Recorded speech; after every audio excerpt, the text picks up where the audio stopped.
नमस्कार विद्यार्थी मित्रांनो, क्रिएटिव्ह मॅथ्स मराठी या आपल्या लाडक्या युट्यूब चॅनलमध्ये तुमच्या सगळ्यांचं सहर्ष स्वागत आहे. इयत्ता 6वी इतिहास दुसरं प्रकरण प्रागैतिहासिक काळ जो आहे इतिहासाचा तो आपण आज अभ्यासणार आहोत. याचं स्पष्टीकरण आपण करून घेणार आहोत. दुसरं प्रकरण आहे अतिशय महत्त्वाचं. या अगोदर आपण पहिल्या प्रकरणावर चर्चा केली. नवीन अभ्यासक्रमाचं हे दुसरं प्रकरण.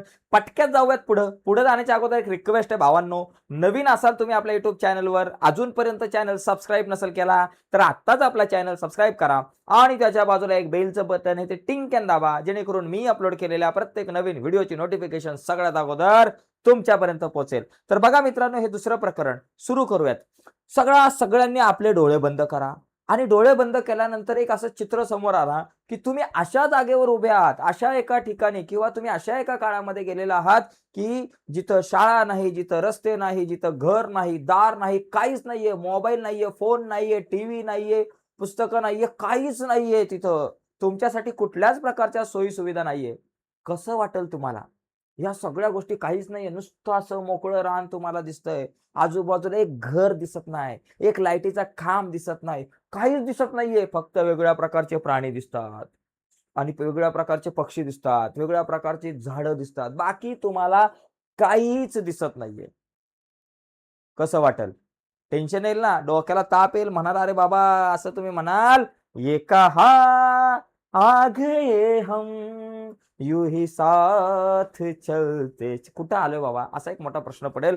पण मित्रांनो, हा जो काळ आहे, एका काळामध्ये आपले पूर्वज, आपलीच माणसं अशाच प्रकारे राहायची, ज्यांच्याकडे घर नव्हतं, दार नव्हतं, रस्ते नव्हते, शाळा नव्हतं, मोबाईल नव्हतं, रेडिओ नव्हतं, टीव्ही नव्हतं, काहीच नव्हतं. अशा काळामध्ये सुद्धा लोकं राहायची.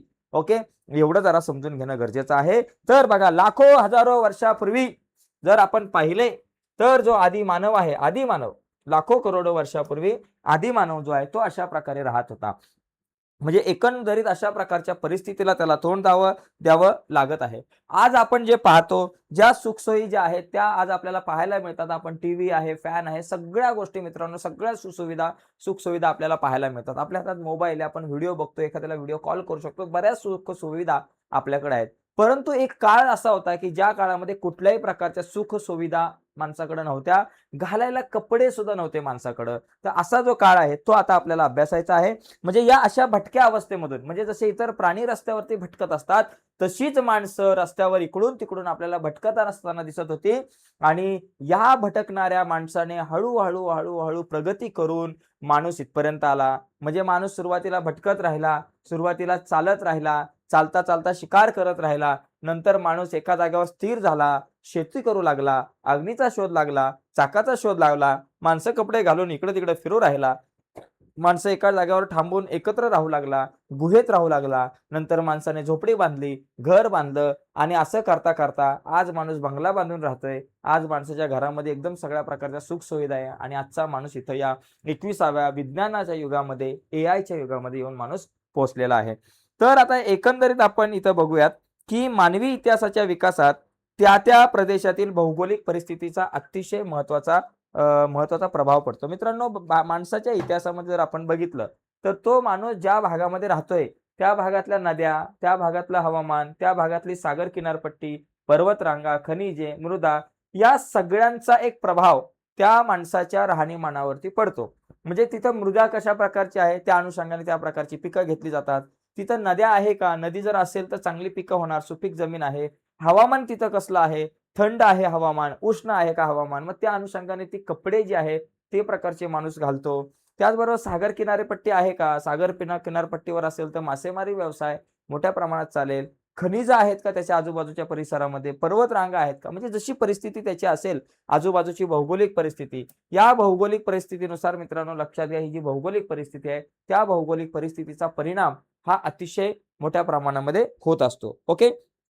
बघा, लक्षात घ्या, प्राचीन भारतामध्ये जर आपण बघितलं तर मानवी संस्कृतीचा विकास हा विविध स्वरूपात झाला आहे आणि त्याचं प्रमुख कारण म्हणजे भारताचे भौगोलिक विविध. भारताचं विविध आहे भौगोलिक. कारण तुम्ही जर बघितलं तर भारतामध्ये उत्तरेला तुमचा आपला हिमालय पर्वत आहे. त्याच्यानंतर दक्षिणेला बघितलं तर हिंदी महासागर आहे. इकडे अरबी समुद्र आहे. पश्चिम बंगालचा उपसागर आहे. पूर्वेला. तर अशा प्रकारे आपण बघितलं तर भौगोलिक परिस्थिती आपल्या भारताची बघितली तर ती खूप अतिशय वेगळ्या प्रकारची आहे. आणि या भौगोलिक परिस्थितीवरती काय काय अवलंबून असतं? अन्न असेल, वस्त्र असेल, निवारा असेल, व्यवसाय असेल, या सगळ्या गोष्टी भौगोलिक परिस्थितीवर अवलंबून असतो. ज्या प्रकारची भौगोलिक परिस्थिती असेल त्या प्रकारचं अन्न, वस्त्र, निवारा आणि व्यवसाय असतं. बघा, भारताचं भौगोलिक वैविध्य आहे. त्यामुळे भारताच्या मानवी संस्कृतीमध्ये सुद्धा आपल्याला वैविध्य दिसतं. काश्मीरपासून कन्याकुमारीपर्यंत कपडे असेल, भाषा असेल, राहणीमान असेल, अन्न असेल, या सगळ्या निवाऱ्याची ती घरं बांधण्याची जी पद्धत असेल, या सगळ्या गोष्टींमध्ये आपल्याला बदल असलेला आपल्याला दिसून येतो. ओके. आता बघा, या ठिकाणी लक्षात घेऊयात आपण काही गोष्टी. हां. जर उत्तरेकडे जर आपण बघितलं तर अति थंड हवामान असतं आणि जर पूर्वेकडे जर बघितलं तर उष्ण आणि दमट हवामान आपल्याला दिसून येतं भारतामध्ये. आता सगळ्यात महत्त्वाचा मुद्दा आपण या ठिकाणी समजून घेऊयात, की इथे लक्षात घ्या. बघा, आणखी काही मुद्दे आहेत आपण इथे एक मिनिटं, हे आपण नंतर येऊ प्रागैतिहासिक काळावरती. तर इथे बघा काय आहे, की दख्खनच्या पठारावरील सुपीक जमीन आहे भारतामध्ये. जर पहिली गोष्ट, आपल्या भारतामध्ये नद्या आपल्याला खूप मोठ्या प्रमाणामध्ये बघायला मिळतात. म्हणजे भारतातील नद्यामुळे तयार झालेल्या गाळाची जी काही सुपीक जमीन आहे, जशी गंगा नदी असेल, ब्रह्मपुत्रा नदी असेल, सिंधू नदी असेल, किंवा भारतामध्ये खूप मोठ्या प्रमाणात नद्या आहेत आणि त्या नद्यांनी आणलेल्या गाळामुळं आपण बघतो की नद्यांनी जो काही गाळ आणलेला आहे वाहून, त्या गाळामुळे सुपीक मृदा, सुपीक मैदानी प्रदेश निर्माण झाला आणि तिथे मोठ्या प्रमाणामध्ये शेती केली जाते. जसं की गंगा, यमुना या या नद्यांच्या मैदानी प्रदेशामध्ये खूप मोठ्या प्रमाणामध्ये शेतीला अनुकूल असं वातावरण ठरलं आणि तिथं मानवी संस्कृतीचा विकास झाला. पुढे जर आपण बघितलं तर दख्खनच्या पठारावरील जमीन सुद्धा आपल्याला सुपीक आढळते आणि तिला काळ्या मातीची जमीन म्हणून ओळखलं जातं. म्हणजे दख्खनच्या पठारावरती जी जमीन आहे त्या जमिनीला आपण काळ्या मातीची जमीन असं म्हटलं जातं. असा एखादा प्रश्न येऊ शकतो. दख्खनचे पठार आणि त्या दख्खनच्या पठारावरील जी काही जमीन आहे तिला आपण म्हणतो काळ्या मातीची जमीन. रिकाम्या जागेला हा प्रश्न आहे. काळ्या मातीची जमीन तिला आपण या ठिकाणी म्हणू शकतो. ओके. आता पुढे बघा, भारताच्या पश्चिम त्याचबरोबर बघा, या प्रदेशामध्ये ताम्रपाषाण संस्कृतीचा विकास झाला. ताम्रपाषाण म्हणजे ज्यामध्ये तांबे आणि दगड या दोन्ही धातूंचा वापर करून वेगवेगळ्या प्रकारची हत्यारं बनवली गेली, साधनं बनवली गेली, त्याला आपण ताम्रपाषाण युग असं म्हणतो. आणि ताम्रपाषाण युगाचा जो विकास आहे तो कुठं झाला? संस्कृतीचा विकास दख्खनच्या पठारावरती झाल्याचा आपल्याला दिसून येतो. या प्राचीन महाराष्ट्रातील ताम्रपाषाण युगीन वसाहती ज्या आहेत, शेती आहे आणि जीवनशैली यांना गोदावरी, कृष्णा यांसारख्या नद्या आणि त्यांच्या उपनद्या आधारभूत ठरल्या. म्हणजे गोदावरी असेल, कृष्णा असेल, या नद्या आणि त्यांच्या उपनद्या ज्या आहेत त्या आधार होत्या या संस्कृतीच्या विकासाला. कुठल्या? ताम्रपाषाण युगाच्या संस्कृतीच्या विकासाला. त्याचबरोबर भारताच्या पश्चिम किनारपट्टीवरती अरबी समुद्र आहे आणि पूर्वेला बंगालचा उपसागर आहे आणि यामुळे व्यापाराला सुद्धा प्राचीन काळापासून खूप मोठ्या प्रमाणामध्ये आपल्या देशात चालना मिळाल्याचे आपल्याला दिसून येते. आता एक प्रागैतिहासिक काळ जो आहे तो प्रागैतिहासिक काळ म्हणजे नेमका काय त्याचा अर्थ आपण समजून घ्यावा. बघा, प्राक अधिक इतिहास म्हणजे प्रागैतिहासिक. म्हणजेच प्रागैतिहासिक काळ म्हणजे नेमका काय की समजून घ्या, ज्या काळाचा इतिहास लिहिण्यासाठी लिखित पुरावे उपलब्ध नाही त्या काळाला प्रागैतिहासिक काळ असे म्हणतात. म्हणजे एकंदरीत लक्षात घ्या, या काळामध्ये कुठल्याही प्रकारचं तुम्हाला लिखित साधनं उपलब्ध नाहीये. या काळामध्ये तुम्हाला लिखित पुरावे नाहीयेत. या काळामध्ये तुम्हाला कशा प्रकारचे पुरावे आहेत? दगडी हत्यारं आहे, हाडे आहेत, गुहाचित्रे आहे, यांचाच अभ्यास करून हा जो काळ आहे या काळाचा अभ्यास केला जातो. म्हणजे हा जो काळ आहे प्रागैतिहासिक काळामध्ये माणसाचं जीवन कसं होतं, माणसाचं जगणं कसं होतं, माणूस काय खायचा, माणूस कशा प्रकारे शिकार करायचा, माणसाला काय येत होतं, या सगळ्या ज्या गोष्टी आहेत त्या इथून तुम्हाला दिसतात की बाबा तिथे लिखित पुरावे अजिबात अस्तित्वात नसतात. बघा, इतिहास लिहिण्यासाठी आपण काय करतो? साधनांचा वापर करतो. मग इतिहासाची साधने लिखित स्वरूपाची असतात, काही साधनं अलिखित स्वरूपाची असतात. तर या प्रागैतिहासिक काळामध्ये लेखन कलेचा विकास झाला नव्हता, भाषेचा विकास झाला होता. त्याच्यामुळे या काळात लिखित साधनं उपलब्ध नाहीयेत. परंतु या काळामध्ये हत्यारं माणसाने जी काही बनवली होती, दगडाची हत्यारं बनवलेली असेल, लाकडाची हत्यारं बनवली असेल किंवा हाडांची हत्यारं बनवली असेल किंवा हाडांचे काही नमुने असतील किंवा काही गुहाचित्र त्यांनी काढले असतील, तर या चित्रांचा अभ्यास, या पुराव्यांचा अभ्यास हा इतिहास लिहिताना केला जातो. तर एवढं लक्षात घ्या, कारण आदी मानवाचं जे जीवन आहे ते अतिशय खडतर होतं. आदी मानव जो आहे तो अतिशय खडतर जीवन होतं. कारण त्याच्या जीवनामध्ये आपण बघितलं तर तो नुसता भटकत राहायचा, एका ठिकाणावरून दुसऱ्या ठिकाणी भटकत राहायचा, तो स्थिर नव्हता. खरं तर असं म्हटलं जातं की माणसाने जितका जास्तीत जास्त प्रवास केला त्या प्रवासातून त्याच्या मेंदूचा विकास जास्त झाला असंही एका ठिकाणी म्हटलं जातं. परंतु इथं आपण या काळाचा जर विचार केला तर आदी मानवाचा जो काळ आहे ते जीवन कठीण होतं. भटक्या अवस्थेत असल्यामुळे सतत अन्न आणि पाणी यांच्या शोधामध्ये तो फिरत असायचा आणि अन्नासाठी तो शिकार करायचा. त्याचबरोबर अन्नासाठी शिकार करायचा, शिकार करण्यासाठी ही हत्यारं वापरायचा. याचा अभ्यास आपण या काळामध्ये करतो. या काळाचा अभ्यास करत असताना या हत्यारांचा उपयोग होतो. त्याचबरोबर फळे असेल, कंदमुळे असेल यांचाच तो वापर करायचा खाण्यासाठी. त्याचबरोबर त्याची हत्यारं जे आहे लाकूड, दगड आणि हाडे यांपासून बनवलेली हत्यारं जो आहे तो वापरायचा आणि तो संवाद साधताना कसा साधायचा? हातवाऱ्यांच्या अनुषंगाने संवाद साधायचा. कारण भाषा अवगत झाली नव्हती, लेखन कला अवगत झाली नव्हती. त्याच्यामुळे त्याला व्यक्त व्हायचं असेल तर तो कसा व्यक्त व्हायचा? हातवारे करून असं. जेवायचं असेल तर असं. शिकारीला चला म्हणजे असं. काय असेल बाबा तो त्याचे हातवारे असेल तसे तो करायचा. ओके. आणि या काळास प्रागैतिहासिक काळ म्हणून का ओळखलं जातं? कारण या काळामध्ये लिपीचा उपयोग लिपीचा जो काही आपण म्हणतो शोध लागला नव्हता. आता मानवाच्या उत्क्रांतीचे काही महत्त्वाचे टप्पे इथं दिलेत जे आपल्याला तुम्हाला इथे चित्रामध्ये दिसतील. मानवाची उत्क्रांती म्हणजे मानवाचा जो विकास आहे तो आज आपण बघतो आदी मानवापासून आजचा हा प्रगत माणूस जो एआयच्या युगामध्ये आहे, जो 21व्या शतकामध्ये आहे. तर हा जो माणूस आहे तो कसा निर्माण झाला? तर त्याचा विकास कसा झाला?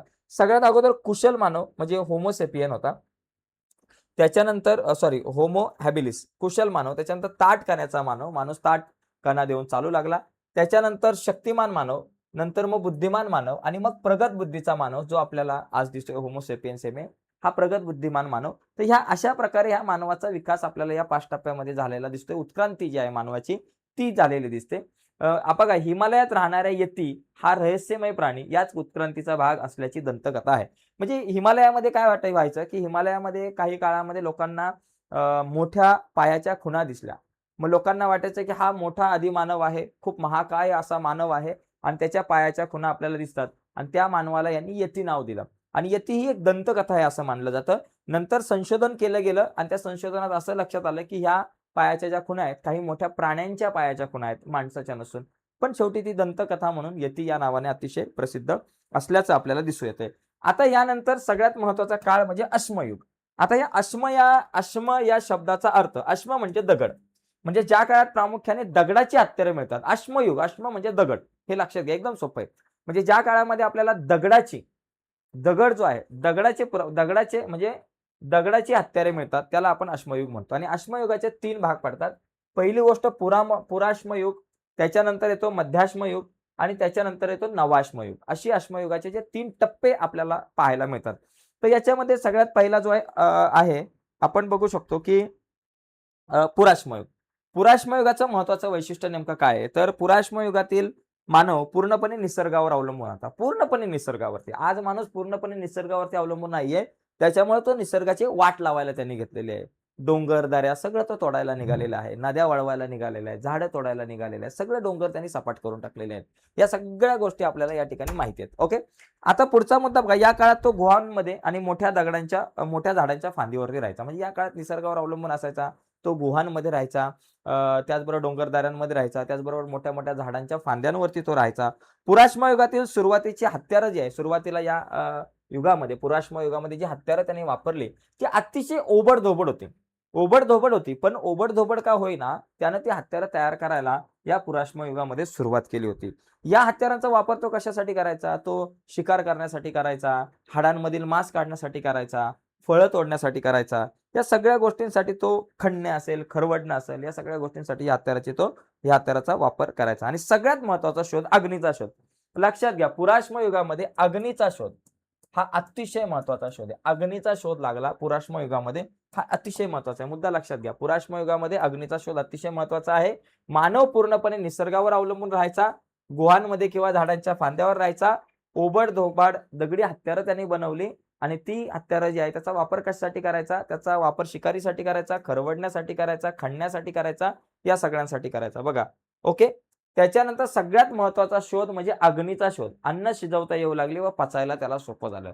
म्हणजे अग्नीचा शोध हा पुराश्म युगातला अतिशय महत्त्वाचा शोध आहे. ओके. चला पुढचं जे युग आहे मध्याश्म युग.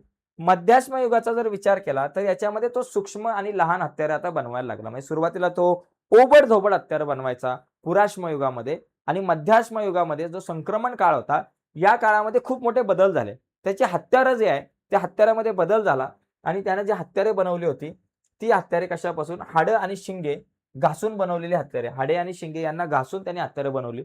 नुसती ही अशा प्रकारची हत्यारे त्यांनी बनवली आणि त्याचबरोबर गुहेतून हंगामी तळानंतर स्थलांतर केलं आणि मासेमारीची सुरुवात सुद्धा आपल्याला मध्याश्म युगामध्ये झालेली दिसते. आणि यांनी काय केलं, प्राण्यांना माणसाळले.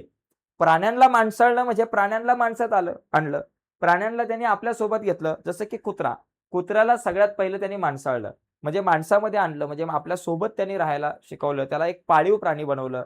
जंगलातले सगळे प्राणी हिंस्र होते. कुत्रा असेल किंवा इतर बैल असेल, गाय, म्हैस असेल, हे सगळे हिंस्र प्राणी होते. या सगळ्यांना त्यांनी माणसाळलं. पण सगळ्यात पहिली जी सुरुवात आहे ती कुत्र्यापासून त्यांनी केली. आणि महाराष्ट्रामध्ये महत्त्वाचं स्थळ आहे पाटणे. या ठिकाणी याचे काही पुरावे आपल्याला असल्याचे दिसून येतात. ठीक आहे. हा झाला मध्याश्म युगातला काळ. ओके. हां. त्याचबरोबर कुत्रा असेल, शेळी असेल, मेंढ्या असेल, या प्रकारचे जे प्राणी आहेत त्यांनी आपल्यासोबत घेतले. त्यांना माणसाळण्याचा त्यांनी एक प्रयत्न केला.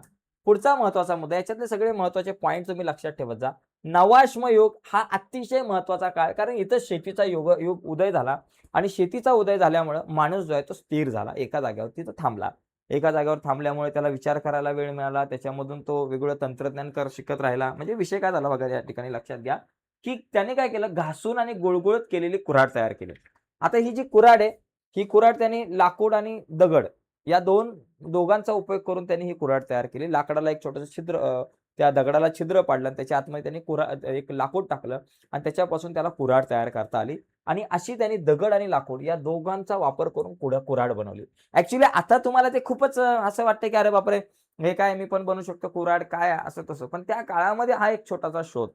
कारण या कुऱ्हाडी आपण बघितल्या सगळ्या गोष्टी, सगळं तंत्रज्ञान, सगळी टेक्नॉलॉजी आज आपल्या डोळ्यासमोर आहे. पण तेव्हा डोळ्यासमोर काहीच नव्हतं आणि काहीच नसताना ही नुसती कुऱ्हाड जरी बनवणं तरी सुद्धा खूपच मोठी गोष्ट त्या काळामध्ये होती. भटकी जीवनशैली आहे ना, ती संपूर्ण गाव वसाहतीचा उदय या काळामध्ये झाला. या काळामध्ये शेतीची सुरुवात झाली. स्त्रिया टोकदार काठीने पेरणी करत.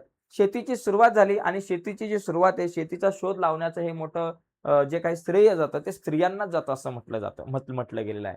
त्याच्यामुळे या काळामध्ये शेतीची सुरुवात स्त्रियांनी केली आणि स्त्रिया ज्या आहेत, त्या स्त्रिया काठीचा वापर करून, विशेष प्रकारच्या काठीचा वापर करून तो पेरणी करत असत स्त्रिया. आजही आदिवासी भागांमधल्या काही स्त्रिया अशा प्रकारची पेरणी करताना आपल्याला दिसतायत. आणि मातीची रंगीत भांडी आणि लाकडाच्या होड्या बनवण्याची कला सुद्धा या नवाश्म युगामध्ये त्यांच्या म्हणजे माणसामध्ये आली आणि कुटुंब संस्थेचा आणि स्थिर जीवनाचा एक पाया या नवाश्म युगामध्ये घातला गेला. आणि या नवाश्म युगानंतर मानवाच्या विकासाला खऱ्या अर्थाने खूप मोठ्या प्रमाणात सुरुवात झाली, असं आपल्याला म्हणायला काही हरकत नाहीये. त्याचबरोबर त्यांनी काय केलं, की नवाश्म युगामध्ये माणसाची भटकंती पूर्णपणे थांबली. माणूस स्थिर झाला आणि त्याच्यानंतर माणूस शेतीमध्ये बघा, पूर्वीच्या काळामध्ये काय व्हायचं, सुरुवातीच्या आधीच्या काळामध्ये माणूस अन्नासाठी भटकायचा आणि भटकत असताना शिकार करणं, फळं खाणं, कंदमुळं काढणं याच्यामध्ये घालवायचा. पण नवाश्म युगामध्ये माणूस शेती करू लागला. सुरुवातीला तो निसर्गावर अवलंबून राहायचा, नंतर स्वतः बिया पेरून तो शेती करू लागला आणि शेती करू लागल्यामुळे मोठ्या प्रमाणामध्ये अन्नधान्य त्याच्याकडे निर्माण व्हायला लागलं. गाई, म्हैस यांच्यापासून त्याला दूध मिळायला लागलं. त्याच्यामुळे त्याला जेवढं अन्न लागत होतं त्यापेक्षा जास्त अन्न तो पिकवू शकत होता आणि त्याच्यामुळे त्याचं एक जीवन आहे तर ते स्थिर झाल्याचं आपल्याला दिसून येतं. ओके. आणि त्याच्यामुळे मग कल्पकतेच्या आधारे नवीन-नवीन गोष्टी, नवीन-नवीन वस्तूचा शोध घ्यायला त्याला वेळ मिळाला. पूर्वीच्या काळामध्ये अन्न शोधण्यामध्ये त्याचा बराचसा वेळ गेला. आता शेती आली होती. शेतीचा विकास झाल्यामुळे अन्न शोधायची आता त्याला गरज भासली नाही आणि त्याच्यामुळे रिकामा जो काळ आहे त्याच्यामुळे तो कलेकडे वळला. मग गुहाचित्रे असेल किंवा इतर वेगवेगळ्या प्रकारच्या कला असेल किंवा नवीन शोध लावणं, जसं की असं ही ही कुऱ्हाड असेल किंवा इतर वेगवेगळ्या प्रकारच्या याच्यामध्ये माणूस गुंतू लागला. प्राण्यांचा त्यांनी वापर केला. प्राण्यांचा वापर ओझी वाहून नेण्यासाठी केला. एका ठिकाणावरून दुसऱ्या ठिकाणापर्यंत म्हणजे एका ठिकाणापासून दुसऱ्या ठिकाणापर्यंत धान्य असेल किंवा इतर वस्तू आहेत त्या वाहून नेण्यासाठी तो प्राण्याचा उपयोग करू लागला. शेतीच्या विकासासोबत त्यांनी मातीची भांडी सुद्धा आणि लाकडाच्या होड्या बनवण्याचं सुद्धा या ठिकाणी त्यांनी काम केलेलं आहे. या भागामध्ये शोध लागला. पुढचा बघा, हे अश्मयुगातील बदल जे आहे ते तुम्ही एका एका झटक्यामध्ये जर बघितलं, तर निवासाचा विचार केला. पुराश्म युगामध्ये माणूस झाडांवर किंवा गुहामध्ये राहायचा. मध्याश्म युगामध्ये गुहा किंवा हंगामी तळामध्ये राहायचा आणि नवाश्म युगामध्ये त्यांनी गाव वस्ती निर्माण केली, तो स्थिर झाला. व्यवसायाचा विचार केला तर पुराश्म युगामध्ये तो शिकार आणि अन्न गोळा करायचा.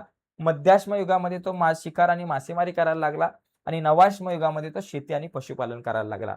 साधनं बघा, सुरुवातीला ओबाड-धोबाड हत्यारे होती. नंतर त्यांनी लहान आणि सूक्ष्म हत्यारे तयार केली, टोकदार हत्यारे तयार केली आणि नवाश्म युगामध्ये त्यांनी गुळगुळीत कुऱ्हाड तयार केली.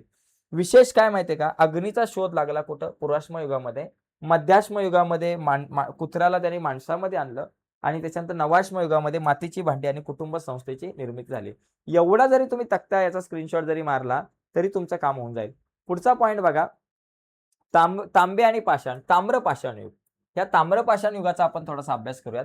इथे बघा, धातूचा शोध, तांबे आणि पाषाण. ज्या काळामध्ये तुम्हाला तांबे आणि पाषाण म्हणजे दगड, या दोन्ही धातूंची भांडी मिळतात किंवा दोन्ही धातूंची हत्यारे मिळतात, त्या काळाला आपण ताम्र पाषाण युग म्हणतो. ओके. तर आता याच्यामध्ये लक्षात घ्या की मानवाला तांबे या धातूचा शोध लागला, तांब्याचा वापर सुरू झाला. मात्र या काळात दगडांच्या हत्यारांचा सुद्धा उपयोग केला जात होता. म्हणून या कालखंडाला ताम्र पाषाण युग, म्हणजे याच्यामध्ये दगड आणि तांबे या दोघांचा वापर केला जात होता, त्याला ताम्र पाषाण युग. याच्यामध्ये बघा, मानवाला तांबे या धातूचा शोध लागला, व्यापारात वाढ झाली आणि व्यापार केंद्रे निर्माण झाली. गहू, ज्वारी, तांदूळ यांचं उत्पादन मोठ्या प्रमाणामध्ये वाढलं. म्हणजे ताम्र पाषाण युगामध्ये काय काय झालं, तांब्याचा शोध लागला, तांबे आणि दगड यांची हत्यारं तो बनवू लागला, व्यापारी केंद्र वाढली, व्यापारामध्ये मोठ्या प्रमाणात वाढ झाली आणि त्याचबरोबर गहू, ज्वारी आणि तांदूळ यांचं उत्पादन हे वाढलं मोठ्या प्रमाणामध्ये. ओके. त्याच्यानंतर बघा, चाकाचा शोध लागला. हे सगळ्यात महत्वाची क्रांती होती. दळणवळणाचा वेग वाढला. दळणवळण जलद आणि सुलभ झालं. मातीची भांडी मोठ्या प्रमाणावर बनवणं शक्य झालं, कारण सुरुवातीला चाकाचा वापर करूनच मातीची भांडी बनवली जायची. आपण गाणं ऐकलं असेल, फिरत्या चाकावरती वेशी मातीला आकार, विठ्ठला तू वेडा कुंभार. म्हणजे हा काळ अतिशय महत्वाचा आहे, कारण या काळात चाकाचा शोध लागलेला आहे. अश्मयुगामध्ये अग्नीचा शोध लागला, नंतर पुढच्या ताम्रपाषाण युगामध्ये चाकाचा शोध लागल्यामुळे मानवाच्या प्रगतीला एक गती मिळाली असं म्हणतात. आणि या काळामध्ये मृत व्यक्तीचे दफन किंवा घरामध्ये किंवा अंगणात किंवा त्यांच्या रोजच्या वस्तूंसोबत केले जात असत. म्हणजे मृत व्यक्ती जो आहे त्याचं दफन घराच्या अंगणामध्ये केलं जायचं दफन.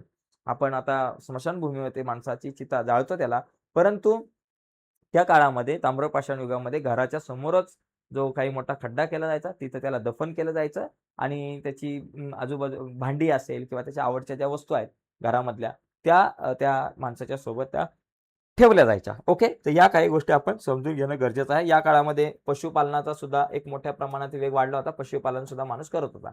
पुढे बघा, महाराष्ट्रातील ताम्रपाषाणयुगीन स्थळे बघा. इथं आपण जर बघितले तर दख्खनच्या पठारावरील सुपीक काळ्या मातीमुळे प्राचीन महाराष्ट्रात शेती व वसाहतींचा विकास आपल्याला झाल्याचं दिसून येतं. आणि या वसाहतीत प्रामुख्याने तापी, गोदावरी, कृष्णा आणि भीमा नद्यांच्या खोरात वसल्या होत्या. आणि उत्खननात दगडी हत्यारे, मातीची भांडी, तांब्याच्या वस्तू आणि धान्याचे रांजण आपल्याला सापडले होते. आपण जर बघितलं, महाराष्ट्रामध्ये ताम्रपाषाण युगाची स्थळे आढळण्याचं मुख्य कारण काय, की दख्खनच्या पठारामध्ये सुपीक आणि काळ्या मातीची जमीन आहे, हे आपण बघितलं. आणि या सुपीक आणि काळ्या मातीच्या जमिनीमुळे जिथं सुपीक माती असते तिथं शेतीचा विकास होतो आणि जिथं शेतीचा विकास होतो तिथं माणसाचा विकास होतो, मानवी संस्कृतीचा विकास होतो. आणि त्याच्यामुळे आपण या सगळ्या गोष्टी समजून घेऊ शकतो, की दख्खनचा पठार जे आहे तिथं अशा प्रकारची सुपीक जमीन आहे, काळी माती आहे. त्यामुळे इथं मानवी वसाहतीचा उगम झाला, उदय झाला, विकास झाला. आणि या वसाहती साधारणतः तुम्हाला तापी, गोदावरी, कृष्णा आणि भीमा नद्यांच्या खोऱ्यामध्ये मोठ्या प्रमाणात आढळतात. आणि इथं उत्खनन केलं आणि या उत्खनन केल्यामुळे दगडाची हत्यारं, मातीची भांडी, तांब्याच्या वस्तू आणि धान्याची रांजण या सगळ्या गोष्टी या महाराष्ट्रामध्ये आपल्या उत्खनन करत असताना दिसलेल्या आहेत. आणि त्याच्यामध्ये बघा, दामयाबादमध्ये म्हणजे अहिल्यानगरमध्ये दामयाबाद आहे, सगळ्यात प्राचीन स्थळ आहे दामयाबाद ब्रांझ. याच्यामध्ये जर तुम्ही बघितलं, कांस्य, धातूचे बैल, रेडा, गेंडा, हत्ती यांच्या गाड्याला जुंपलेल्या 4 वस्तू सापडल्या. ओके. कुठं कुठं काय काय सापडलं ते लक्षात घ्या. दामयाबादमध्ये काय सापडलं बघा, अशा प्रकारे काय बघा, अशा प्रकारे तुम्हाला दिसतंय बघा, कांस्य धातूच्या बैल, बरोबर, कांस्य धातूचा बैल असेल, रेडा सापडला, गेंडा सापडला, हत्ती सापडला आणि यांच्या गाड्याला जुंपलेल्या 4 वस्तू सापडल्या. यांच्या गाड्याला जुंपलेल्या 4 वस्तू अशा प्रकारे सापडल्या होत्या. इनामगाव, पुणे या ठिकाणी पण काय सापडलं, या विकसित ताम्रपाषाण गाव वसाहतींचे उत्तम उदाहरण आहे इनामगाव. इथं गुरढोरे, मेंढ्या पाळलेल्यांचे पुरावे आहेत. म्हणजे गुरढोर आणि मेंढ्या माणूस ताम्रपाषाण युगामध्ये पाळत होता, याचे पुरावे इथं दिसतात. त्याचबरोबर 2 मडक्यांची तोंडे एकमेकांना जोडून लहान मुलांचे दफन करण्याची पद्धत, म्हणजे 2 मडक्यांची तोंड एकमेकांना जोडायची. लहान मुलगा जर का बिचारं गेलं तर त्या लहान मुलाला 2 मडक्यांच्या तोंड एकमेकांना जोडून त्याच्या आतमध्ये ठेवलं जायचं. तशा प्रकारे दफन करण्याची जी रीत आहे ती होती आणि हे आपल्या लक्षात येतंय.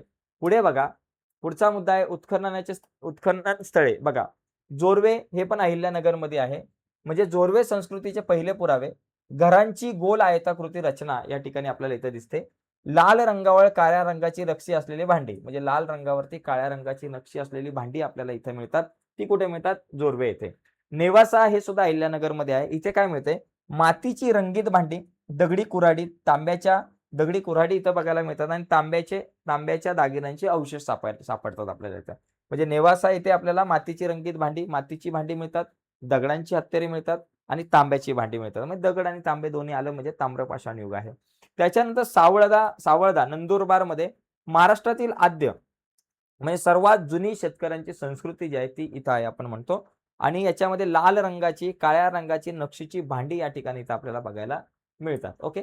तर अशा पद्धतीने आपण हे काही मुद्दे आपण समजून घेऊ शकतो. साधारणतः जर आपण या प्रकरणाचा जर सारांश बघितला तर भटका आणि शिकार करणारा सुरुवातीला माणूस होता. त्याच्यानंतर काय झालं, अग्नीचा शोध लागला आणि ओबाड-धोबाड हत्यारे तो बनवू लागला. ओके.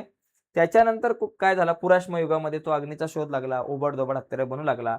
नंतर तो मध्याश्म युगामध्ये होता. त्याने सूक्ष्म हत्यारे आणि प्राण्यांना सूक्ष्म हत्यारे बनवली, प्राण्यांना माणसामध्ये आणलं. त्याच्यानंतर त्याला शेतीचा शोध लागला नवाश्म युगामध्ये. तेव्हा तो गाव वसाहती स्थापन करू लागला आणि नंतर मग चाकाचा शोध ताम्रपाषाण युगामध्ये लागला. म्हणजे अशा या काही टप्प्यांमध्ये तुम्ही हा धडा जो आहे तो एका फोटोमध्ये, एका क्लिकवरती तुम्ही समजून शकताय. म्हणजे अशा प्रकारे भौगोलिक परिस्थितीची जुळवून घेत मानवी संस्कृतीचा हा अद्भुत प्रवास जो आहे तो आपल्याला या ठिकाणी या प्रकरणामध्ये आपल्याला पाहायला मिळतो. ओके. तर आजच्या या चर्चेमध्ये इथेच थांबूयात. नक्कीच तुम्हाला व्हिडिओ आवडले असेल तर व्हिडिओला लाईक करा. नवीन असाल तुम्ही आपल्या YouTube चॅनलवर, अजूनपर्यंत चॅनल सबस्क्राईब नसेल केला तर आत्ताच आपला चॅनल सबस्क्राईब करून त्या बाजूला असलेलं बेलचं बटन दाबायला विसरू नका. धन्यवाद मित्रांनो. बाय सर्वांना.